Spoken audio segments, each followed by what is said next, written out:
Supreme court నేడు కారుణ్య నియామకాలకు సంబంధించి ఒక అత్యంత కీలకమైన మరియు సంచలనాత్మక తీర్పును వెలువరించింది. ఈ తీర్పు దేశవ్యాప్తంగా ఉన్న ప్రభుత్వ శాఖల్లోని ఉద్యోగుల కుటుంబాలకు మరియు నియామక ప్రక్రియలో ఉన్న అభ్యర్థులకు ఒక స్పష్టమైన హెచ్చరికగా మరియు దిశానిర్దేశంగా నిలుస్తుంది.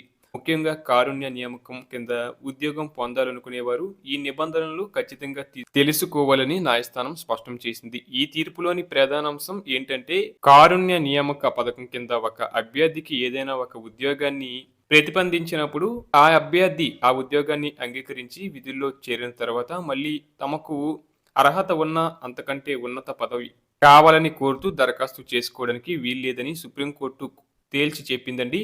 అంటే ఒకసారి లోయర్ క్యాడర్ ఉద్యోగంలో చేరిన తర్వాత తమకు పీజీ లేదా ఇతర ఉన్నత విద్యార్హతలు ఉన్నాయని, కాబట్టి తమకు ఆఫీసర్ స్థాయి పోస్టు ఇవ్వాలని కోరే హక్కు అభ్యర్థికి ఉండదు. కారుణ్య నియామకం అనేది కేవలం చనిపోయిన ఉద్యోగి కుటుంబాన్ని ఆకస్మిక ఆర్థిక సంక్షోభం నుండి గట్టెక్కించడానికి ఇచ్చే ఒక సామాజిక భద్రతా చర్య మాత్రమే, కానీ అది రెగ్యులర్ రిక్రూట్మెంట్ లాంటిది కాదని కోర్టు గుర్తు చేసింది. అభ్యర్థి వద్ద ఉన్నత పదవికి కావలసిన అన్ని రకాల విద్యార్హతలు ఉన్నప్పటికీ ఆ సమయంలో అందుబాటులో ఉన్న ఖాళీలు మరియు ప్రభుత్వ నిబంధనల ప్రకారమే నియామకం జరుగుతుంది. ఒకవేళ గతంలో ఏదైనా ఒక ప్రభుత్వ శాఖలో ఒక అధికారి పొరపాటున నిబంధనలకు విరుద్ధంగా ఎవరికైనా ఉన్నత పదవిని ఇచ్చి ఉంటే ఆ తప్పును సాకుగా చూపిస్తూ మరొకరికి కూడా అదే విధంగా ఉన్నత పదవి ఇవ్వాలని కోర్టులు ఆదేశించలేవని ధర్మాసనం స్పష్టం చేసింది. అంటే చట్టవిరుద్ధమైన పనుల్లో సమానత్వం చెల్లదని కోర్టు ఘాటుగా వ్యాఖ్యానించింది.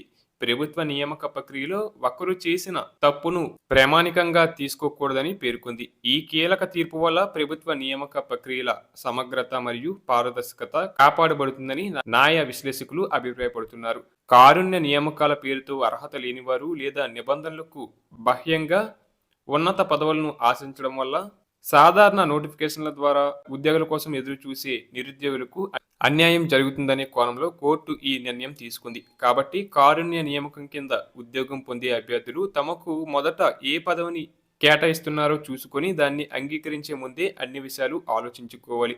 ఒకసారి విధుల్లో చేరిన తర్వాత వెనక్కి తిరిగి చూసే అవకాశం ఉండదని ఈ తీర్పు ద్వారా స్పష్టమవుతుంది. దీనివల్ల భవిష్యత్తులో ఈ అంశంపై వచ్చే అనవసరపు కోర్టు కేసుల మరియు వివాదాలకు అడ్డుకట్ట పడే అవకాశం ఉంది.